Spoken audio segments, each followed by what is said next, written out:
So ladies, when you're dating, if you're a woman that wants to move slowly with the physical intimacy stuff, kissing and sex, when you're just getting to know a guy, how do you tell him that? First of all, I want to say there's nothing wrong with not wanting to kiss a stranger. There's nothing wrong with not wanting to have sex with somebody that you're not exclusive with. I'm monoamorous. That means that I don't want to have sex with you unless we have an emotional connection.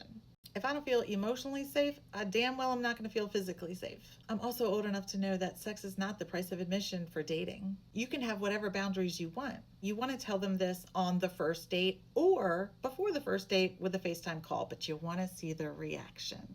You want to see how he reacts when you set a boundary. That's why you're dating, to look for data. And his reaction is data.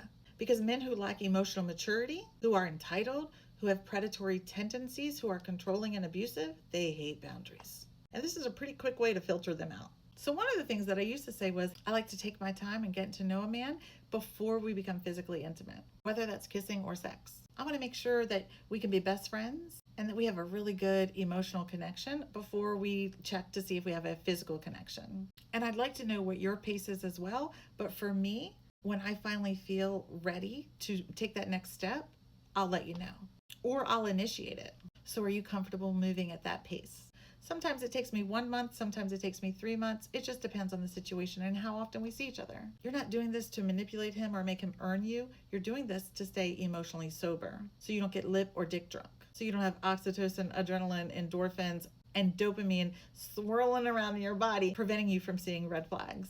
Because setting a pace that protects your nervous system is self-respect. It's not about you rejecting him, it's about you protecting yourself. Now you can still show him very much that you're interested in him with lots of affection. You can hold hands together, you can walk arm in arm, you can hug, you can slow dance, you can cuddle. You can rub his back all night at dinner and let him know that you really think he's attractive. Now the men that are not for you will get mad, they will get angry, they will try to convince you that your boundary is wrong. They might push your boundary and say things like, oh, you're not going to be able to resist this. And that's not your guy. Your man will say, oh, that's really wise. Or let me ask some more questions. Let me understand. He'll make you feel respected, not punished for having a boundary. But I do love the guys that come out the gate and say, oh, honey, I can't do that. And then I just say to them, thank you for letting me know. We're not aligned. No harm, no foul. Let's move on. I love honesty. And the man that's right for you will honor your pace and always want you to feel safe and comfortable. So don't be afraid of having a boundary. Don't be afraid of speaking your truth. Don't abandon yourself so that he feels comfortable and you don't, because that's the start of a really bad relationship. But if you have any more questions, let me know in the comments.